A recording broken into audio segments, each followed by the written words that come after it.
It's kind of a running joke for me personally that I'm not that big of a fan of books. I just really haven't read too many in my life. I kind of let other people read them, and then it's like, you read it and you tell me. But if I were going to read a bunch of books, as a matter of fact, one of the only books I've truly enjoyed in the past 10 years was a book by a musician about his band. It would always, to me, I would want to learn more and more and more from books about musicians. So today, Lauren, who does read and likes books and has read all of these books, she's going to share with you 5 books that are either by great musicians about great musicians or by someone else about great musicians. And these are all, like I say in the intro, I'm not that big of a reader, but just seeing your list, I would be interested in reading all of these. They're all on the shelf. Right. The first one on the list is a book called Big Man by Clarence Clemens, who's the sax player in the E Street Band. And it's subtitled something like True Stories and Tall Tales. And as you read through this, it's very hard to distinguish like what actually happened and what is like embellished beyond. Yeah. You know, with something like this too, and I've heard about with other books too, obviously all of us have our own perception of everything.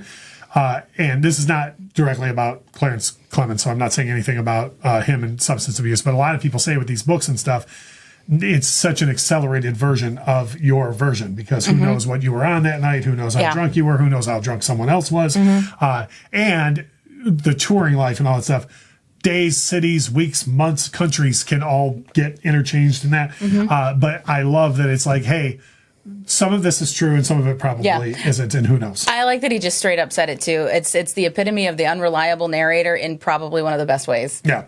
As far as songwriting goes, the next person you have on the list is, in my opinion, one of my favorite songwriters of all time, and that would make him a great storyteller if you ask me. Oh, for sure. Yeah, the book I Me Mine by George Harrison.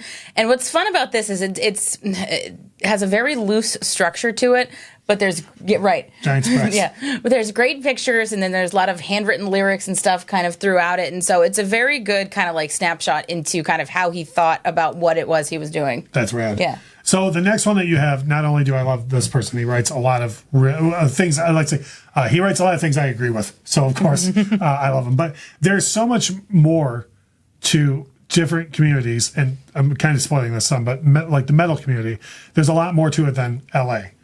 Or the New York in the 80s. There's a lot more to it, and I love that this book wants to explore more than just the big cities. Yeah, for sure. So this is a book by Chuck Klosterman, and it's called Fargo Rock City, a heavy metal odyssey in rural North Dakota. And what drew me to this book was that on the cover is a cow with kiss makeup on. Right. And it's delightful.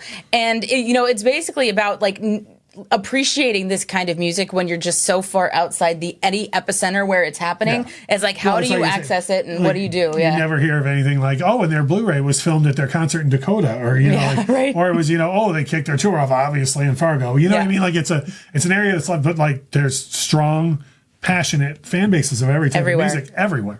So that's a great way to look at something outside of most people's big market lens.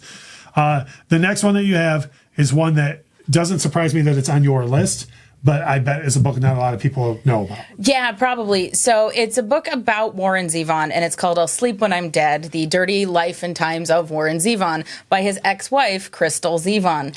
And what I like about this is it paints him to be so real, like the good, the bad, the ugly, and the indifferent.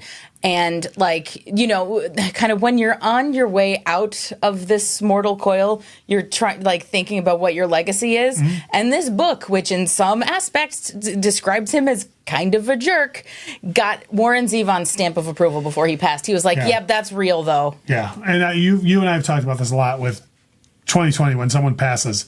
A lot of fan bases try and saint the person and just say, oh no, they were, specifically to like Elvis Presley. Lot of I'm a huge Elvis fan, and a lot of Elvis fans get upset. Oh, he would never have done that. Like, no, Elvis was a human being like the rest of us. Yep. He said and did a lot of things that were probably not great.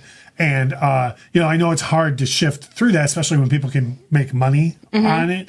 So with this having his stamp of approval and his ex-wife, that's cool that it's that perspective. Yeah, it's great. But I like that it's real.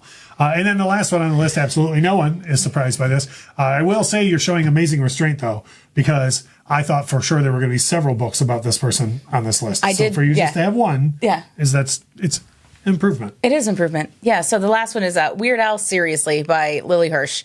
And the reason that this is the one I picked out of the multitudes of Weird Al books that I happen to have is because I love the perspective of this. It's like an academic look at Weird Al's music. And like, if you're not a Weird Al fan, pick this up because it'll give you kind of more of an appreciation of the nuance and the brilliance behind what he does.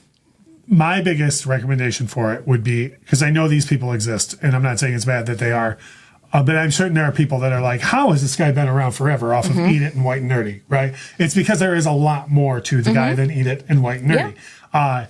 Yes, overall it's silly music, but there's so much brilliance in everything that Weird Al does that I think goes right over a lot of people's heads. And so I love that there's a document like this to go, hey, here's a lot of stuff you might not have realized this guy's up to. Right. So I don't believe in books, but Lauren does, and I know many of you do. By all means, let us know what some of your favorite books are about musicians or by musicians, or even ones that, like I say, might not be by someone, but you know to be accurate. Leave us a comment with those type of things. Drop a like on the video if you would, please, because, we deserve it. It helps the channel grow. Share this out if you're in any music groups or whatever on Facebook. Please share our videos out because that helps us grow as well. And as we always say, thank you so much for watching.